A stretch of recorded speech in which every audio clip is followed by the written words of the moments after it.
Racing for Recovery for the first time tonight.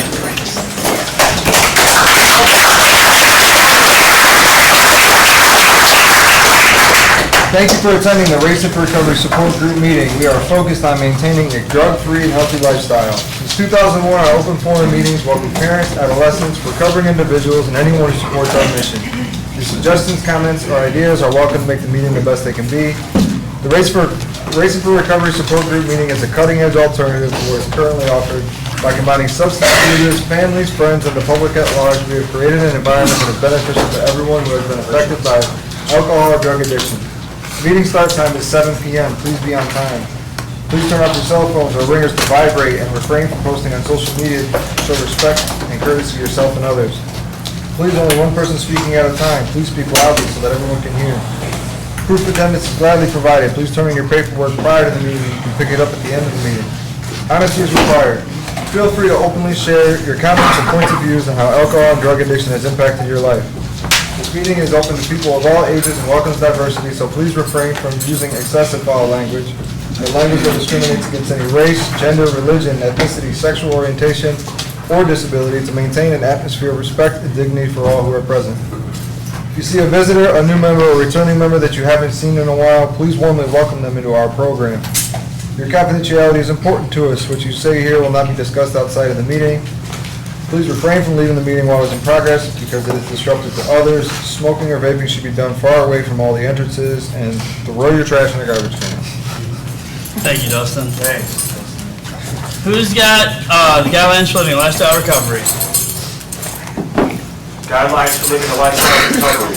Lifestyle recovery guidelines are intended to be utilized by recovered individuals, their families, and everyone else who is striving to avoid substance abuse and achieve sobriety.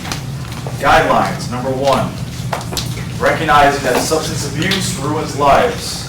Number 2, wanting to pursue positive alternatives to substance abuse such as our education, employment, quality relationships, and health and fitness.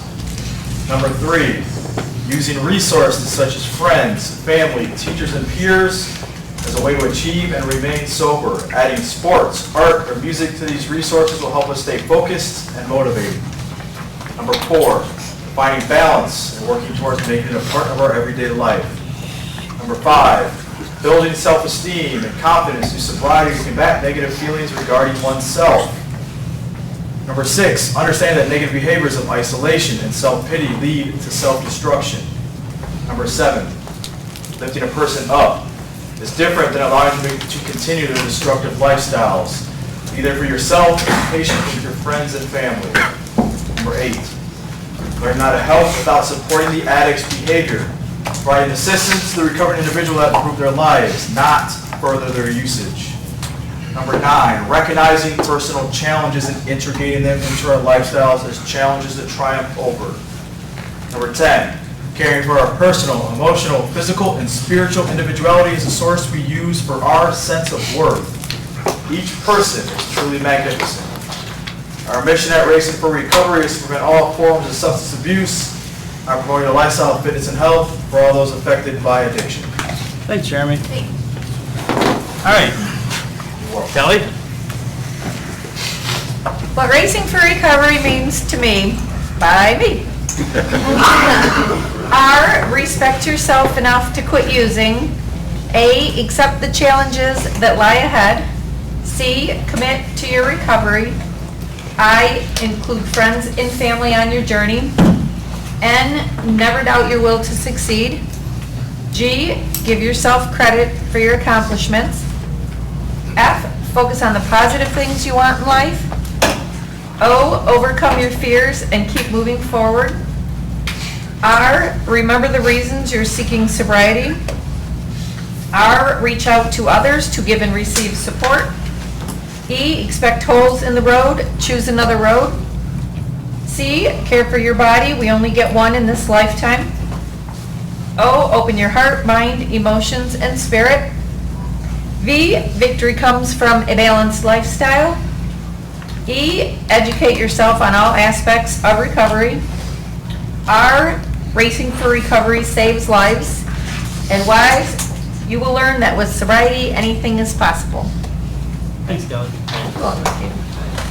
All right, it's time for introductions. Here's where we go around the room. You say who you are and why you came. My name's Dustin. You know, after a excellent weekend, this is my favorite way to start the week. Yeah. I'm Rob, I'm here for the positivity and to continue on a better life. I'm here for the positivity and to learn. Scott, here for balance and motivation. My name is Jeremy. I'm here because Racing for Recovery is part of my identity, and I enjoy getting into this literature. I'm Gina, I'm here to get a lot of support. My name is Tim. I am here to continue learning. I'm Craig, and I'm here to learn. I am Lance, I'm here for healing and sobriety. I am Tito. I'm grateful for today to be alive. I'm Chad. I'm here to keep learning. My name's Tim, I'm here for support and community. Michael, I'm here to change my life. I'm Jess. I'm here because I want to be. I'm Dave, and I'm here to start a good week after a great weekend, and I'm here to listen and learn. I'm Raj. I'm here to continue to grow and learn. Dan, here to stay sober. I'm Justin. I'm here to identify and heal from traumas. I'm Larry. I'm here because there's no better way to start the week, and I get to see all my friends in these walls. I'm Heidi, I'm here to change my life, and this is a special place to do it. I'm Frank, and I'm here because it worked. Maybe I'm here to support those that aren't here today and to support the ones all in this room. And this is Izzy, and he's here for free Levins if you guys want it. I'm Bobby Joe, here for support. Emily, I'm here because I'm happy here.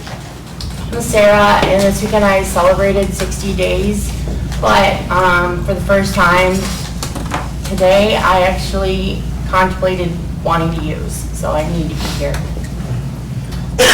I'm Paula, I'm here, this is part of my routine. I'm Cheryl, I'm here for the support. Steve, I'm here to stay on the right track. I'm Jason. I'm here because they let me come here and just to continue healing. I'm Kelly, and I continue to come back because it is still working.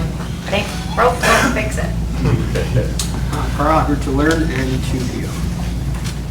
I'm Tony. I'm here to continue to grow. My name's Debbie, I'm Steven's mom, here to support him as he begins his 5th year of sobriety and the Racing for Recovery program. I'm Gary, Steven's dad. I'm here to give back for all the wonderful things the program's done for our family. Yeah, nothing like leaving that for me, following that up. I'm Mel. I haven't been here in a long time, but I just felt like I needed to be. I'm here because this program saved my life, and I wouldn't be where I'm at today without it. And I know without a doubt I'd still be a drunk. So this program saved my life, and it saved my relationship with my daughter. Maybe I'm here because I continue to need to be here. I'm Josh. I'm here because I need to be. I'm Faye, I'm here to give a good support. My name's Nick. I'm here to learn about patience and boundaries. Chris, I'm here because I want to be here to learn about myself and grow and be the best person I can. I'm Josh. I'm here to stay sober.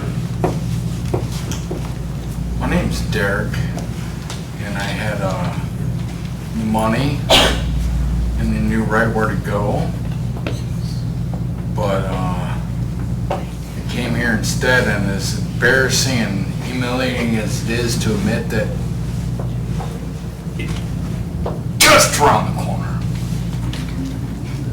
I'm here. Glad you're here, Derek. My name's Eric, and I am here for balance, and there's a lot of good stuff in this book. My name's Tim. I'm here to continue my sobriety. My name is also Tim. I'm here to listen, learn, gain hope, inspiration, stay motivated. I'm here to stay sober. I'm Brittany, and I'm here because it was a great weekend and a great day. Great news. My name's Joe, and I'm just here because I really missed it. I'm Don. It's my second day here. I'm back because I think it's a comfortable atmosphere, and I'm here to stay focused. I'm Pam, and I'm here to learn.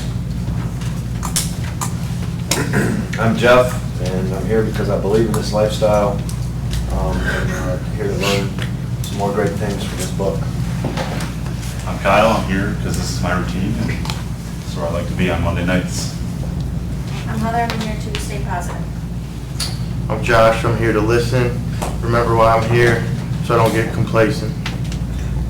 I'm Mike, and I'm here to continue learning.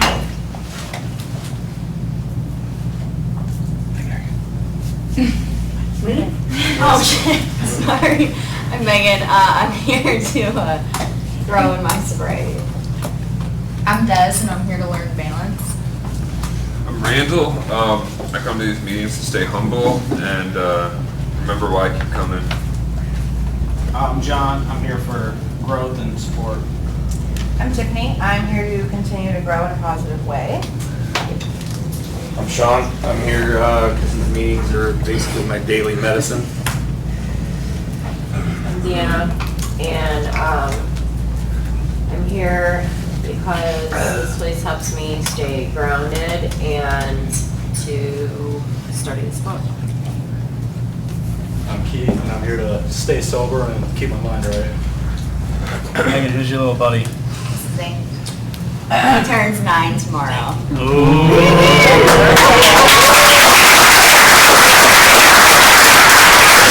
Early birthday. Happy birthday! We're not gonna say. You want to?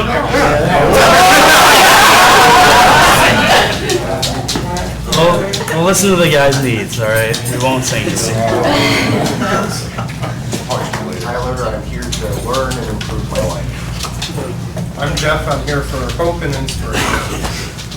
Well, I hate to blow the positive deal over here, but I'm here because a best friend of mine died yesterday. We were together every day. He was my neighbor. We lived the same lifestyle. So it goes a long way to show me the seriousness of what this is all about. Glad you're here. Sorry. I'm Samantha, and I'm here to listen and continue learning. Bobby, I'm here to continue to learn and grow. I'm Meredith. I'm here to work on my recovery. I'm Sarah. I'm here to stay sober. My name is Francisco, and I'm here to gain strength and wisdom. My name's Rachel, and I'm here because the sober life gives me a lot more than the other lifestyle ever given me, so I want to stay on the right path. I'm Kristen, and I am here for patience. I'm Sarah. I'm here today to listen and learn and get a little bit of just inspiration and motivation. And there's a lot of good stuff in this. Good. Aaron, I'm here to learn how to stay sober. I'm Mike. I come for a lot of reasons. Got a lot of anxiety today though, because all the mics left and now it's just a bunch of Tims. So, but I'm gonna need some support for that for sure. Jose, I'm here to listen and learn. I'm Steven. I'm here to learn how to live a better life because I deserve it. Oh, no.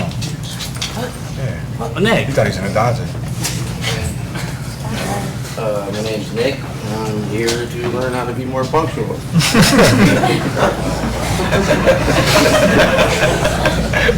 My name's Joe. I'm here because I had an awesome weekend, and I would not have had that awesome weekend had I not consistently come here and learned the things I did. So I'm going to keep coming because, like Kelly said, it's not broke. That's all I got. And I'm Steven. 2 days ago and 4 years ago, I got sober. 3 years ago and 1 day ago, my little sister died. And today, I don't have to use About It. That's all I got. Who's got the answer by Donald D. Carr? Right. The Answer by Donald D. Carr. Running from the misery, trying to escape the pain. As I approach the light of hope that lies before me, each step overwhelms me. Every breath sears my throat. I ache. My body rebels against me. My memories torment me. Agony has become my closest companion. My demons mock me as I dangle helplessly above the abyss of alcohol and drug abuse. The voices all sound the same, criticizing, accusing, blaming me for what has happened. They don't understand. They don't care who I am. I'm a human being, full of thoughts and feelings. I'm worth saving. Just show me the way. At last, I reached the light of promise. There stands the answer. Open arms, understanding smiles, love and trust. And so it begins, racing for recovery. Thanks, Frank. Announcements. Sarah's got 60 days today. Let's all clap for her. We didn't do that.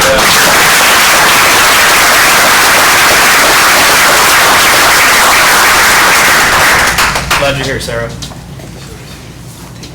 Also, there's a race coming up. It's in October. I started training for it. It sucks. I'm not good at running, but I'm going to do the 10K, and I'm going to stick to that. I'm going to do it in October. You guys better run with me, because I'll need the support. Thank you. All right. As you can see from the introductions, our meetings are for everyone affected by self-destructive behaviors. No topic is off limits. If you have a question or something you'd like to discuss, we encourage you to bring it up early so we have time to discuss it. With that being said, does anyone have anything they'd like to talk about before we get the meeting started? Yes, Frank. I want to say I respect what you just said about your sobriety and stuff, because I just recently found out yesterday my kids' grandmother's in the hospital, and then this morning they lost one of their aunts. And you know what? I ain't gonna go do any drinking and drugs for it either. Get on you. Yeah.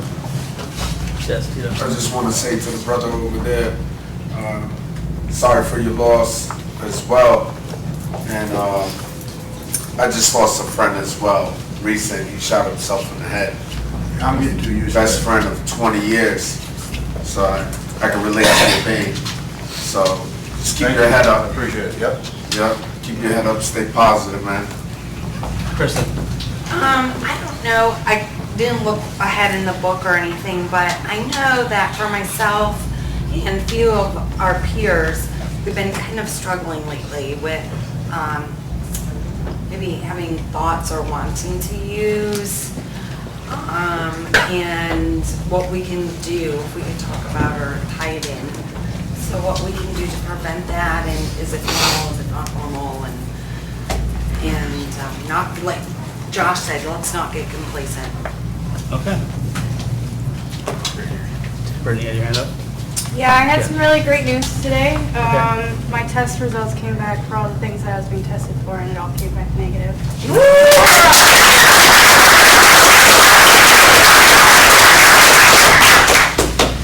All right. I don't know where we are in the book, but we have an extra one too, and we are going to also talk about positive alternatives to substance abuse and how we got through tough times when we felt like we wanted to use and didn't.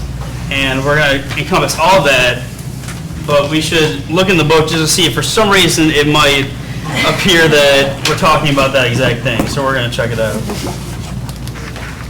Rule 30, 35. Weird. All right. Rule 3. Go for it, Jeremy. Rule 3, learn from others in recovery.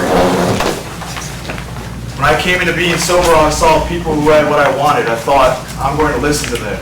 Listen to people who have done what you want to do in recovery and learn the lessons that they have learned. They are your best resources. For example, remember Melissa Hall?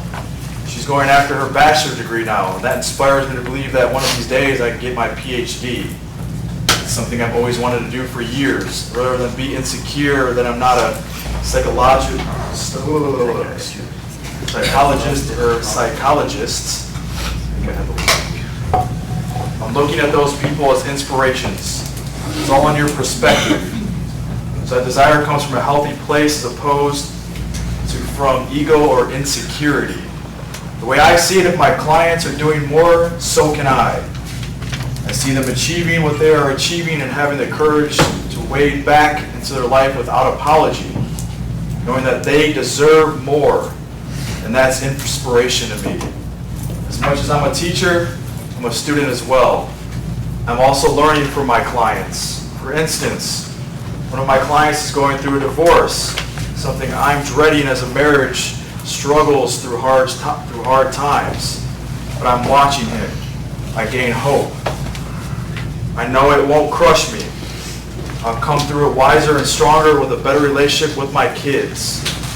Pay attention to where you want to be. See what others have done to create fantastic lives, and apply their same mindset and discipline to your own goals. I take those lessons and improve my own life, and then I share that with others, and they use it to improve their lives and pass it on. That's how it should be. That's just a little strange, don't you think? No, I don't. I knew you were going to say that. Dustin, what you got? You hear a lot of people say remain teachable when they ask like why they're here.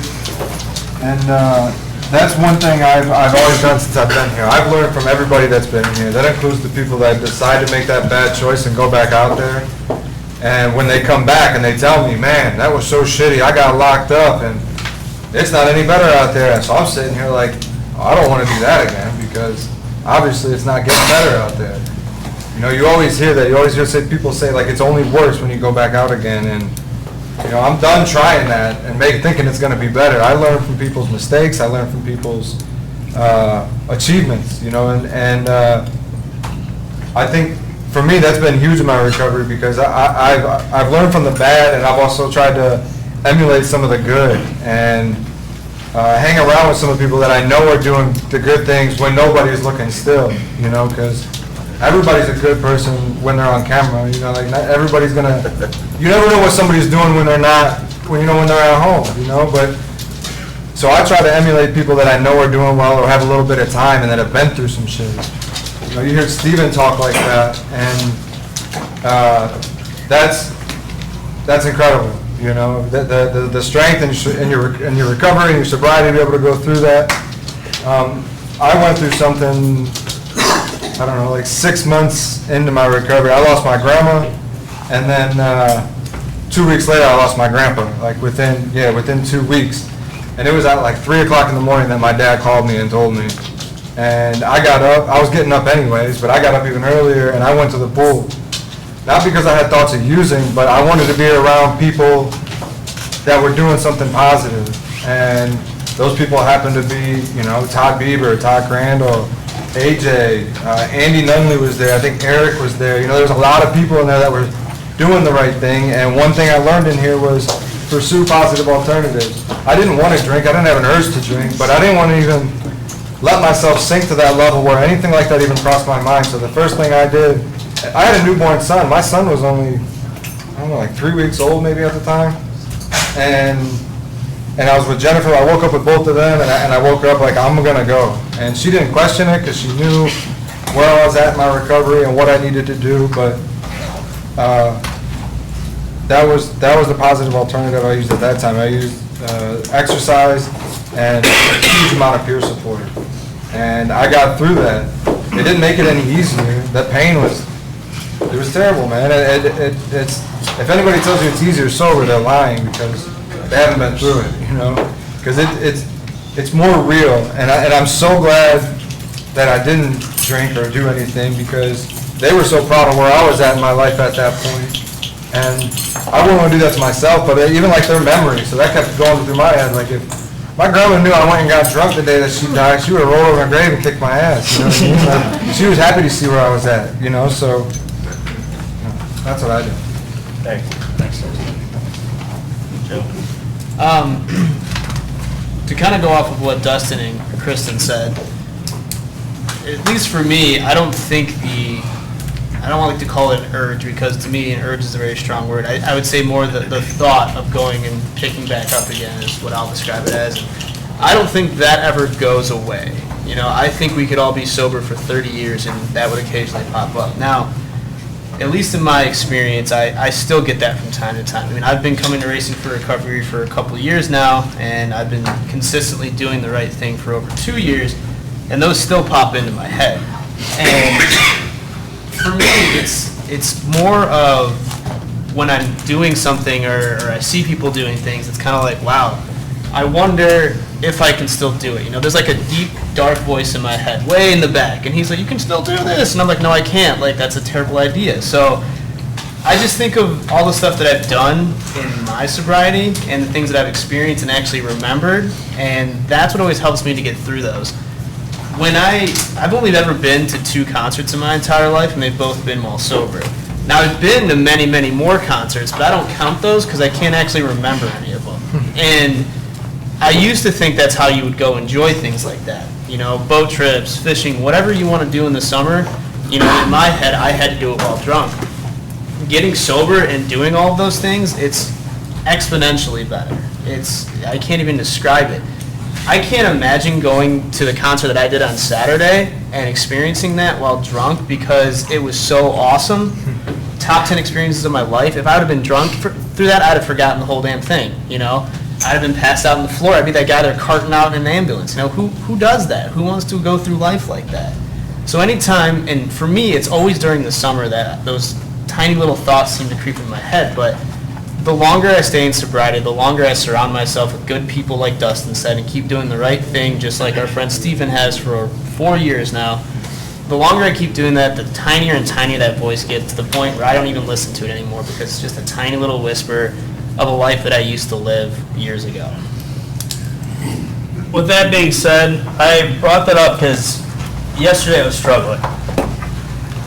Not with using, just being in my own skin, I guess.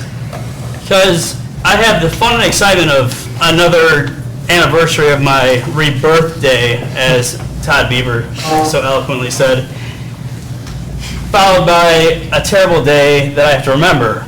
And I was struggling, and that's why I said that, because it was hard. I didn't do much. I downloaded a new game on Xbox and played Call of Duty for like 4 hours because I had nothing else better to do with myself.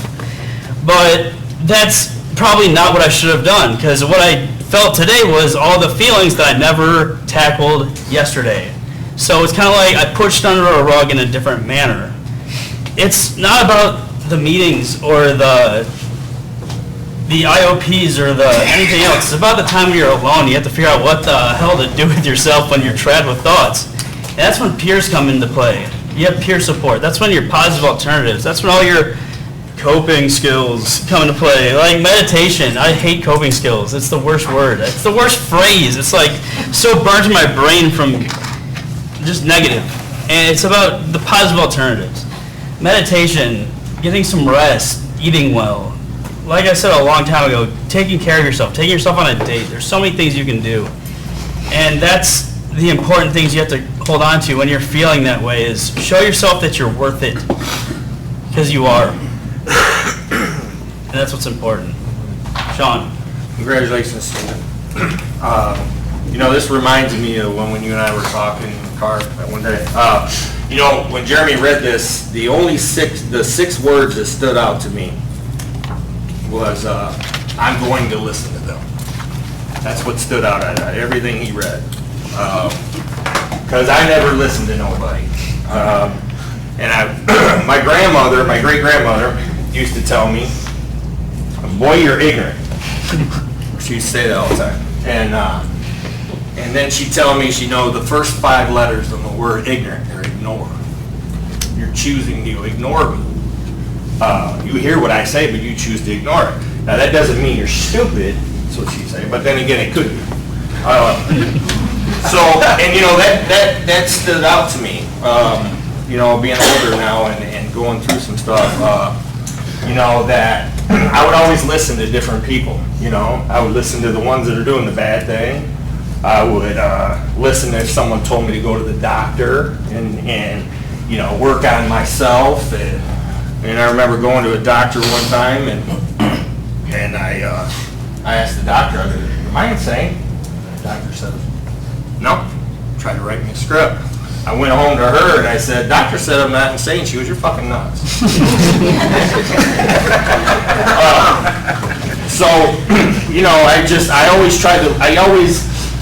For me, it was always trying to figure out and listening to different people what the right thing to do was. If it sounded real good, I'll think about it. And if it sounded something, off the wall, but man, everybody else tried it, I'd try it. It didn't work out good for me. But yeah, I just, that stood out to me a lot when he read that. Those 6 words, man. I'm going to listen to them. I think I'm better today doing that. Being able to get really active in this program. Happy to be here. Happy to get to know everybody now. Starting to. Happy about my one-on-one today. You know, I got to open up some stuff, you know. And I don't know, stay tuned, I guess. I'll be here waiting. Deanna. I don't really have, like, I don't think like thoughts of using, but I do get these times where I'll get like really depressed and, you know, hopeless, and I kind of get that feeling, that literally get that physical feeling that I used to get when I was using, you know, and it's like hopeless, and there's no love there, desperate, you know, and it's kind of like a weird flashback or whatever. But I guess I was writing some stuff down after I heard what Kristen was saying or whatever, and some of the things for me, like, you know, when I do get like that, is it could be like because something is lacking in my life or my program. But honestly, most of the time it's because it's too peaceful. And I'm so used to my life being chaotic, even good chaos, that when stuff gets peaceful, I'm real, you know, I get real edgy, and, you know, I think I'm coming out of like an addiction to chaos as well. But what really helps me is to remember the last few weeks of my drinking and stuff, and how bad it was, and just how much like picking up isn't gonna help.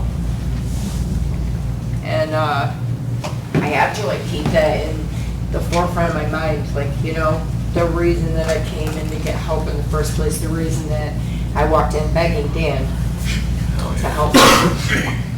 And I feel like I fall short some days, but today I notice it, and today I can catch myself and try better the next day.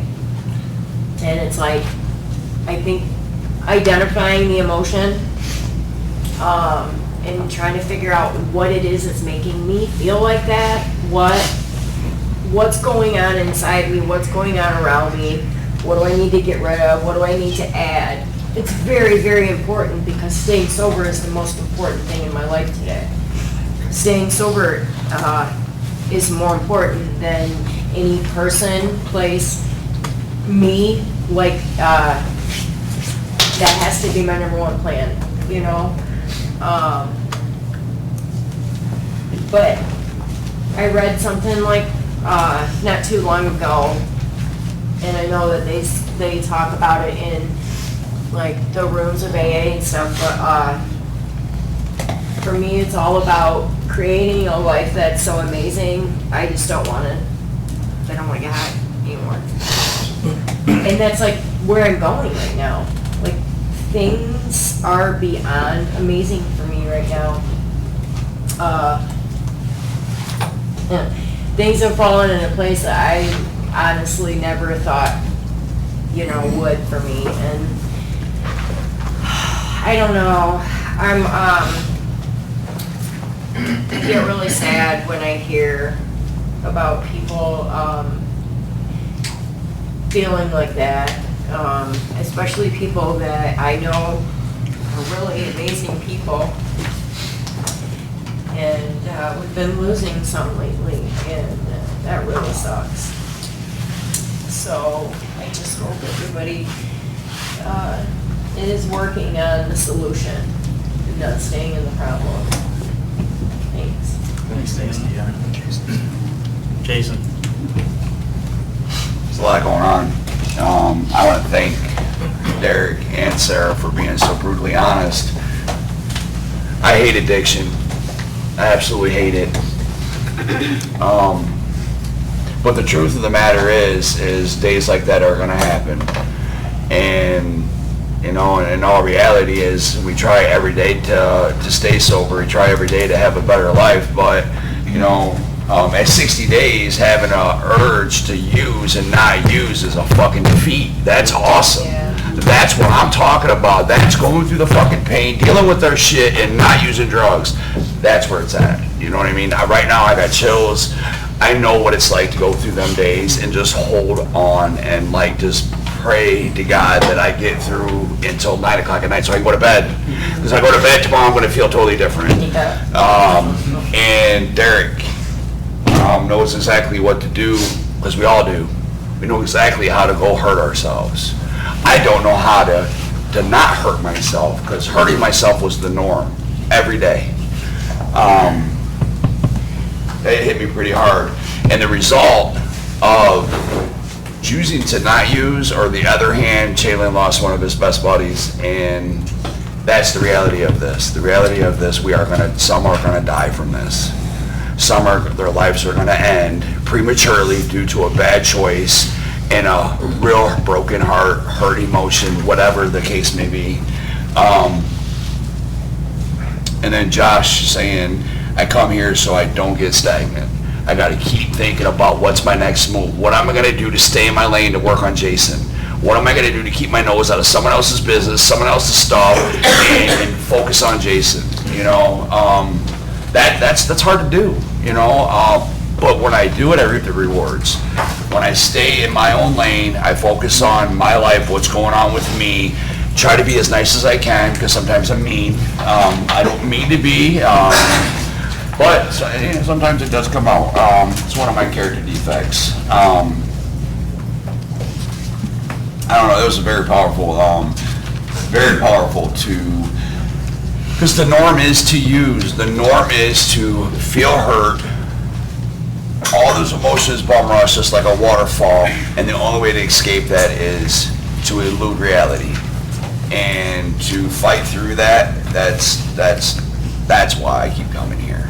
That's why I'm coming here for myself.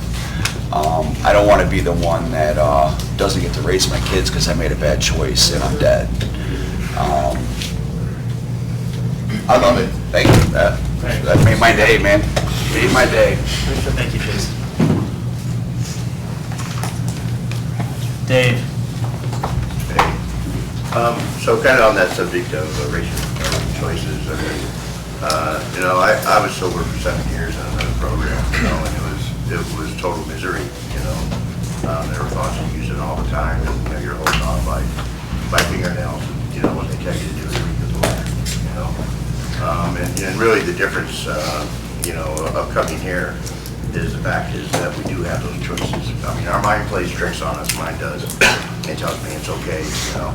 I thought I had figured out after 7 years and said, I got this, you know, you think you read the book, you do the steps, you got it under control. And next thing you know, you got a straight good drug in your hand, and that's the way it was for me.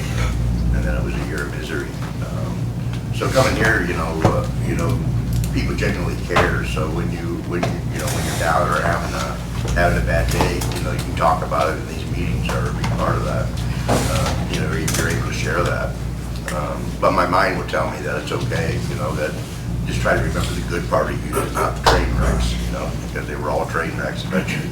But, you know, the mind plays tricks, and we get in, you know, and I get into ruts where you think, okay, well, maybe I can just trigger use a little bit, and I'll be all right, because I can pull myself back out. I did it before. But in reality, we can. So, you know, the peer support here is critical, I think, and what's different about this program. You know, the ability to get back, and kudos to you for having 4 years, and you're still here, you're still coming back, you're still doing it, and I think that's part of how we get better, is that, you know, we try to help someone else, we try to give back to other people, whether it's in a small way or a big way.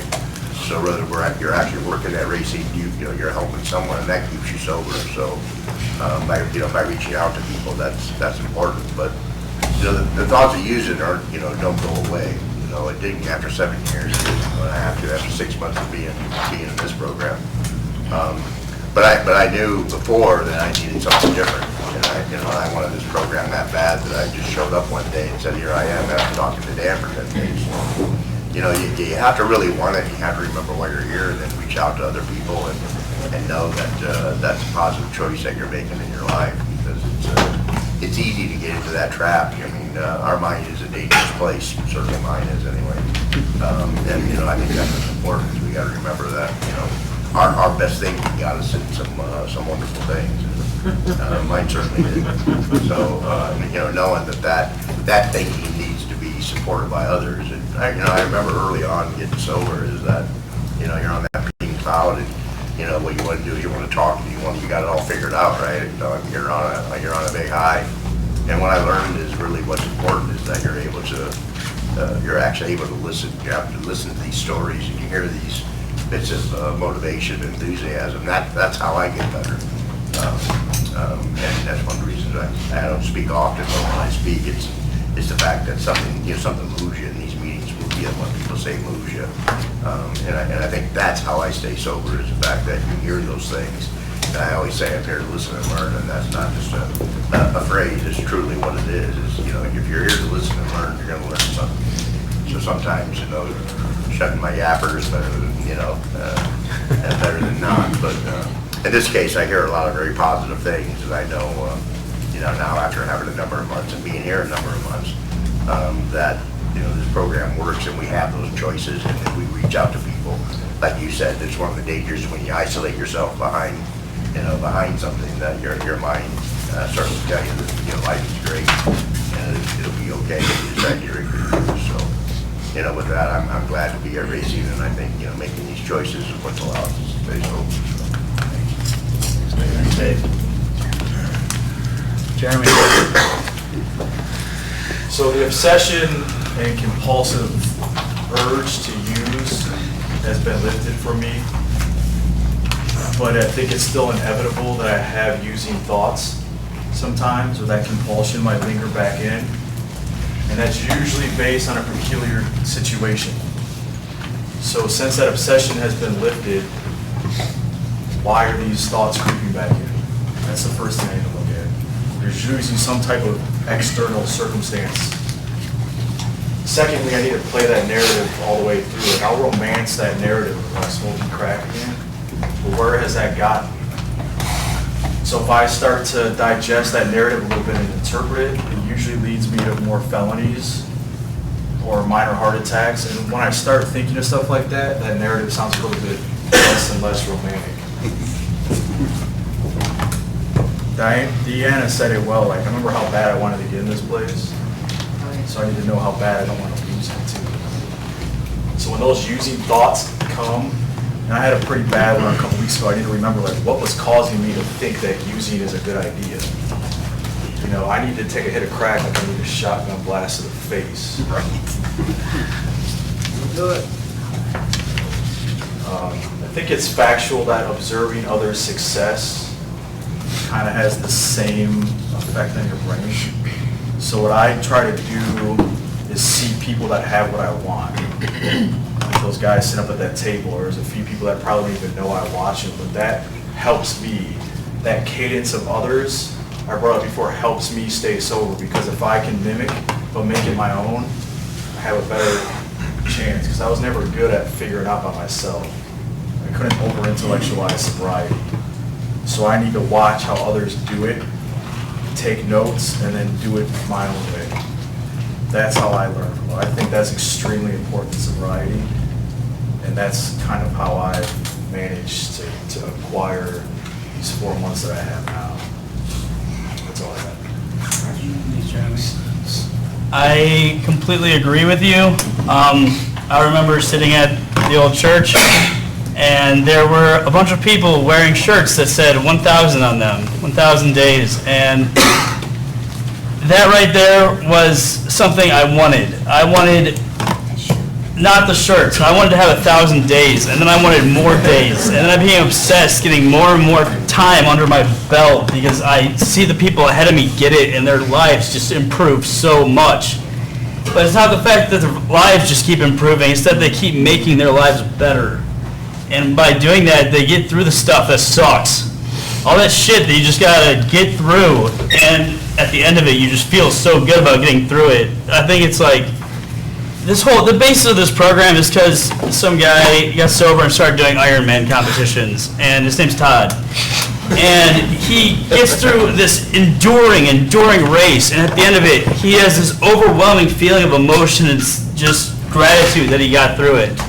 And that's how I feel about getting through days like yesterday. I got through it just like getting through days like other people are getting, that you don't have to use over X, Y, Z. Those days, like Sarah's having right now, are victories. That's why I'm here. Oh, yeah. Eric.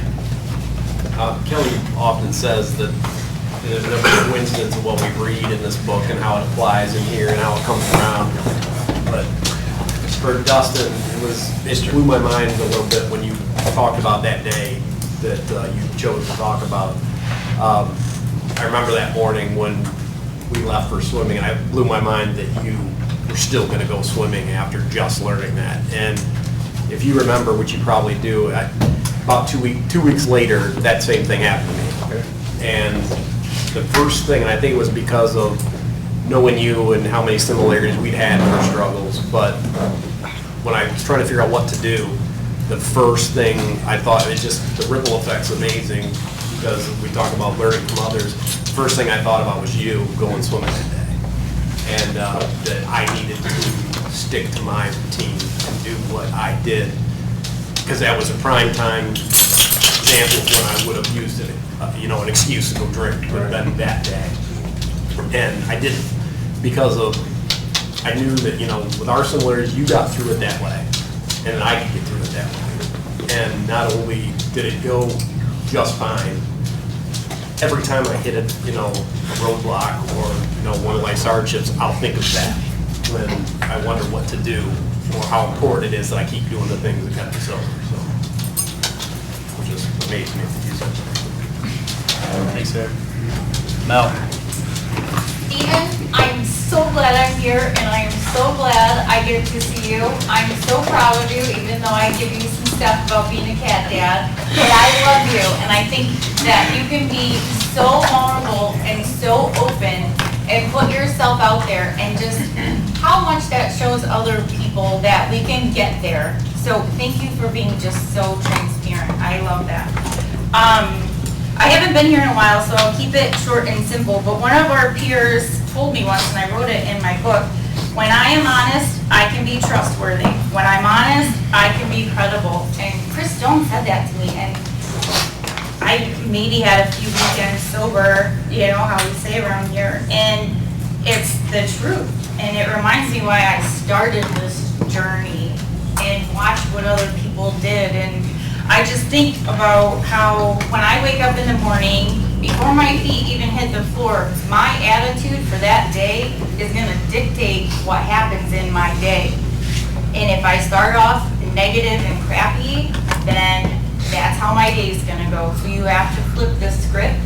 I think for me personally, I have to feel it so I can heal it, because if I don't feel it, I'm going to keep that, and I'm just going to walk with the trauma. So I have to deal with it. And I think what keeps me sober, and it happened today, which again, this is no coincidence. My daughter and I were changing out all of our summer coats and winter coats and all that, and I was going through this closet and we were throwing all this junk away. And if you've ever been to Arrowhead, you remember the paper bags. Well, all of a sudden on the top shelf, there's this paper bag, and my daughter, she's 13 and sassy, and who uses paper bags? And I'm like, I don't even know what that is. And I opened up the paper bag, and it was all my paperwork from rehab, like all the classes that I attended, all the information I attended. And for like 2 seconds, I was super embarrassed to tell my daughter what was in the bag. But then I remembered, and judge me all you want, but my 13-year-old daughter checked me into rehab. I was family ordered, and it empowered me to say, this is everything I learned in rehab, and this is why I live the way I do today. And I can be the change for my family. And I guess that's what I think of, just to kind of be relatable and not compare.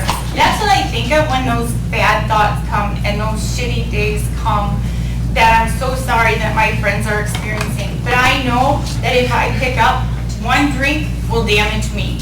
One drink will damage my family and the relationship I now have with my daughter. And one drink I could lose my life. And those are things we have to think of. And it's just, I guess it just reminds me why I started. When I look in my daughter's eyes and remember the day she walked me in. I have way too much to gain than to, I am so grateful for the stuff I have in my life today. And without this program, and my peers, I wouldn't have that. So I guess the last thing I'll say is that when you can truly surrender to those thoughts and be able to be in a place where you know that that's not beneficial, you will find that freedom. And it might not be in that day or in that moment, but just like Stephen said, you'll feel the victory later and be so thankful that you didn't make that choice. So I think in my sobriety, even in the short time, I don't have all that, but in the short time that I do have, I think that's been the biggest bonus, is being grateful for learning how to be uncomfortable in my own skin. Thanks, Mel. It's nice to have you back. Rachel. Well, I had a wonderful weekend with my kids and my family, but there's, like Kristen said, there are these, people that had a hard time over the weekend, and I was just in an environment that I was safe. I knew I wasn't going to drink, but it was just hard experiencing being at a Mud Hens game, and my son just wanted a slushie, and so I went to stand in the line, but all the lines for food and the non-alcoholic drinks were really long compared to the beer lines, and was thinking, okay, and I'm taking that time just to, rule number 3 said, learn from others in sobriety. It was just even stranger, just looking around and seeing that so many people are just enjoying life and with their kids, healthy, safe, getting snacks and drinks, and to see walking back with,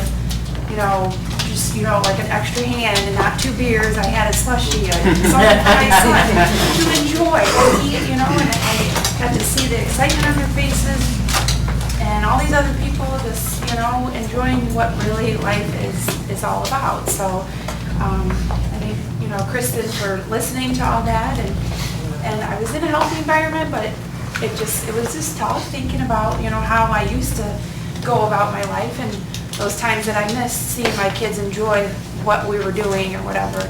It was well worth being in that situation, and it was a tough lesson, but it was worth it, so. Thanks, Rachel. Mike. Definitely learned a lot from people here. So many good people here. So grateful to be involved in this.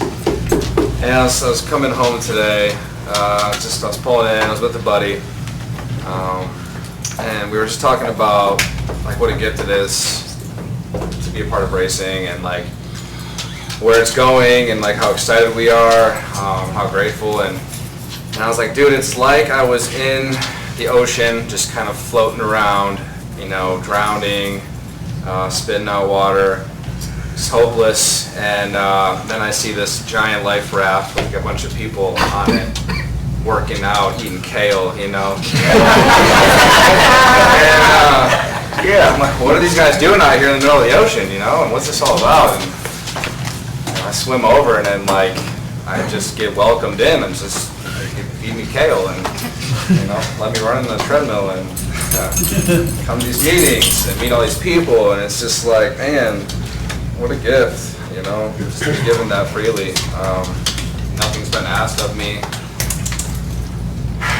And it's given me so much, so much hope and inspiration. I'm eating so much better now, and I'm working out, I'm running. I hit a huge goal last night. I hit 8 miles in 70-something minutes, and I was thinking the whole time about people like Todd and Andy and some of the other guys that just work out and they just push through, you know, and that was my motivation, you know, thinking about if they can do it, why can't I do it, you know, and definitely ready for that 10K, pretty excited.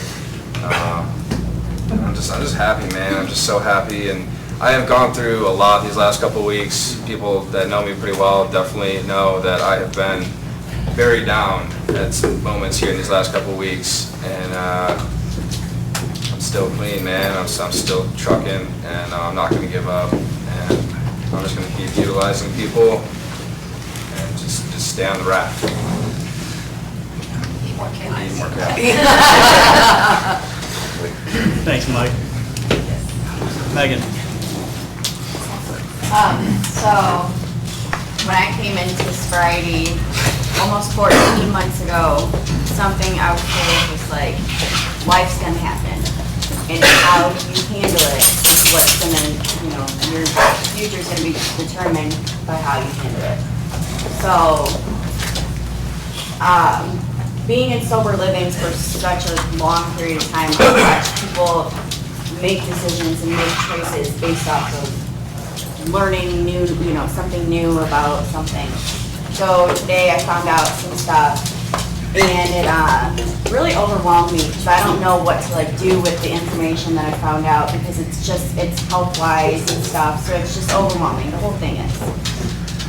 But like if I would have went and used over that, like my kid's birthday is tomorrow. You know, like I haven't had a sober birthday with my son. You know, last year I, you know, had like 4 days sober. So I wasn't able to see him every year for his birthday. This year, I get to celebrate with him. He gets to spend the night with me. You know, like those are things that the benefits that I've earned from staying sober. And like, it took me over 9 years to come and get sober. I can't imagine where I would start off with again if I went and picked up tomorrow over something that I can deal with it. You know, like I have amazing peer support. I have amazing like people that have my back that are gonna help me through it and deal with it. You know, and like I get to like do the one thing I always tell people to do, talk about it. Like it happened during ILP today, so I talked about it. You know, like, and I always tell people like you need to talk about stuff. Like, cause how else is that? No one else is in your brain. No one's going to tell you. No one can look at me and say, oh, Megan's gonna use today. No one can look at me and like know that. So like I have to speak up about things, and so that's like my biggest like peer support like advice. Always talk about it because it's not embarrassing. What's embarrassing is coming back having to put your head down like I chose to use last night, and now I don't get to see my kid, and now I don't get to do this, and now I don't get to do that, all because I made a split-second decision based off of temporary motivation. Good stuff. That's awesome. Thanks, Megan. Randall. Close it out. I know when I was first coming to recovery as well, like I had a lot of free time on my hands. I could do whatever I wanted. And usually what I wanted to do was absolutely nothing. I didn't want to work on myself. I didn't want to work these, like the rule number 2, like before this, all these pillars. I didn't want to work any of this. I want to just coast right on by, you know, and, you know, just live my life. And I started realizing, at least for myself, that when I was bored and when I felt like alone, that's when the thoughts of using started to really kick in. Like I was trapped inside my head, and I realized when I started to keep my days more busy and actually started working this program, that the thoughts of using, yeah, they're still there, but it wasn't as bad. You know, I could deal with them in a lot more productive way. And I don't know, it's just, I've been reading a couple of these paragraphs a little bit too, like while everyone's kind of been talking, and the one paragraph that I've been constantly reading is the one that says pay attention to where you want to be. see what others have done to create fantastic lives, and apply their same mindset and discipline to your own goals. And take those lessons and they improve my own life, you know? And I think that's what it's really all about, learning from other people, you know, where did they,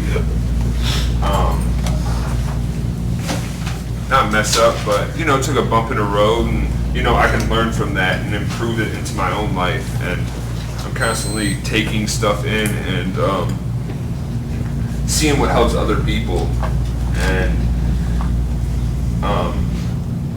having perspective on things, really seeing what fits in my life today, you know. And it's not, I'm not being closed-minded. I'm trying to have like an open mind about everything, whether that's like trying to do things like journaling. Like, I never would have journaled in my freaking life. I never, like, to journal my thoughts down on a piece of paper of what I'm dealing with, never thought I'd ever do that in my life. I did it for the first time a couple weeks ago. It was the most amazing thing I've ever done. And when I was really stressed out, it helped me just like take all that weight off my shoulders, and I felt like at ease for a moment. And you know, people have always told me that, like, oh, just journal or read a book. And it's like, you know, that's something I never would have done, but you know, it really does help. And just finding your own way on how to deal with certain situations and improving your life for the better is what really makes this program really shine, I think. So that's all I got. But is it all you got? Is it all you got? Is it? Oh, yeah. Trick up the sleeve. Autobiography of 5 short chapters by Portia Nelson. I walk down the street, there's a deep hole in the sidewalk. I fall in. I am lost. I'm hopeless. It is my fault. Or it isn't my fault. It takes forever to find a way out. I walk down the same street. There's a deep hole in the sidewalk. I pretend I don't see it. I fall in again. I can't believe I'm in the same place, but it isn't my fault. It takes a long time to get out. I walk down the same street. There's a deep hole in the sidewalk. I see it is there. I still fall in. It's a habit. My eyes are open. I know where I am. It is my fault. I get out immediately. I walk down the same street. There's a deep hole in the sidewalk. I walk around it. I walk down the street.